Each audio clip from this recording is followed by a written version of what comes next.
By 2030, they say, you'll own nothing and somehow be happy about it. That vision isn't science fiction anymore. There's a new kind of poor emerging. They don't look broke. They live in cities, wear decent clothes, and scroll through smartphones. But beneath the surface, they're consumed by money anxiety, trapped in a cycle they can't escape. Let's break it down. But before that, make sure to like this video and subscribe to the channel. Now, your rent eats half your income. Or worse, you still live with your parents. You don't own much. Everything you have could fit into a carry-on. You're paying top dollar for what's essentially a glorified closet because everyone said, location, location, location. But for the first time ever, people are inheriting mortgages instead of homes.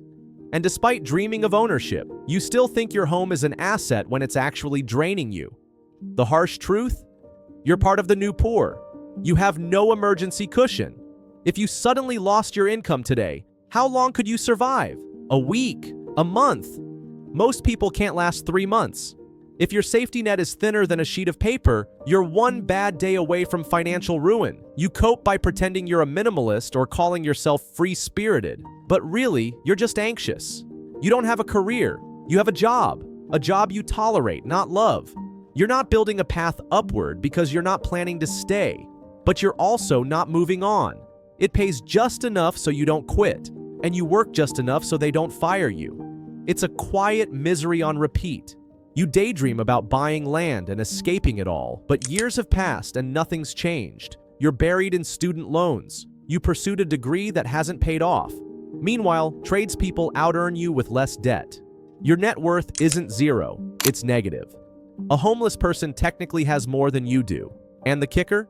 If you die with that debt, your kids might inherit it. You don't own assets.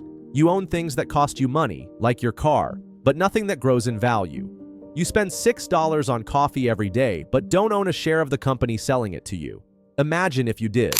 That's how wealth is built.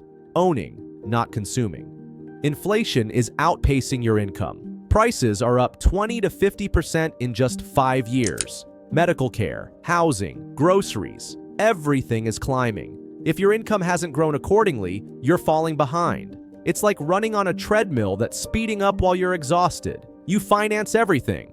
Buy now, pay later. Sounds great.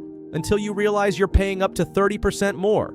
That $1,000 phone, it ends up costing you $1,300. If you're constantly paying for things in pieces, you're leaking money.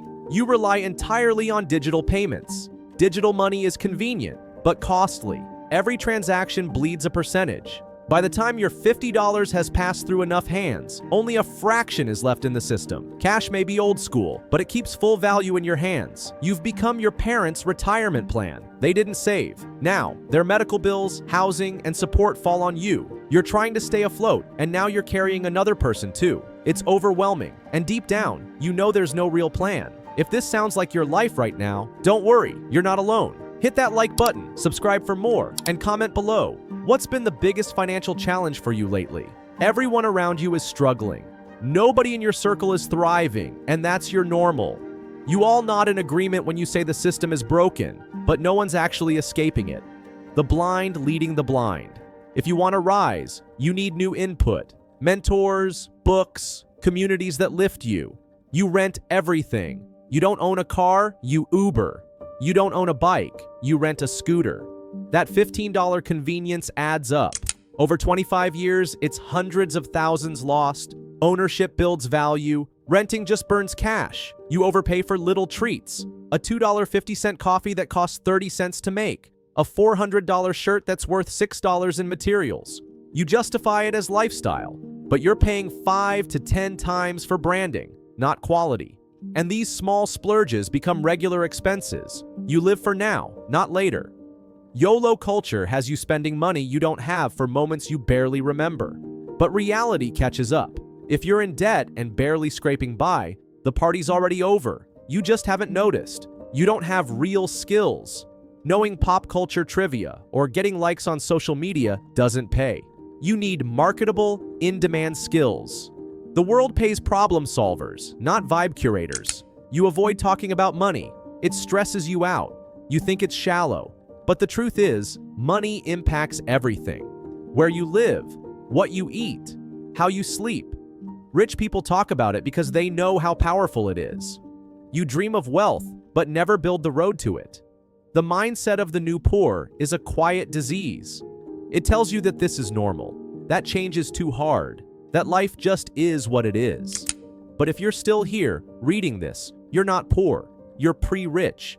So ask yourself, what's the one thing you're going to change starting today? Write pre-rich in the comments if you're on your way up. If you found this video helpful, make sure to like, subscribe, and tap the notification bell so you never miss our latest uploads.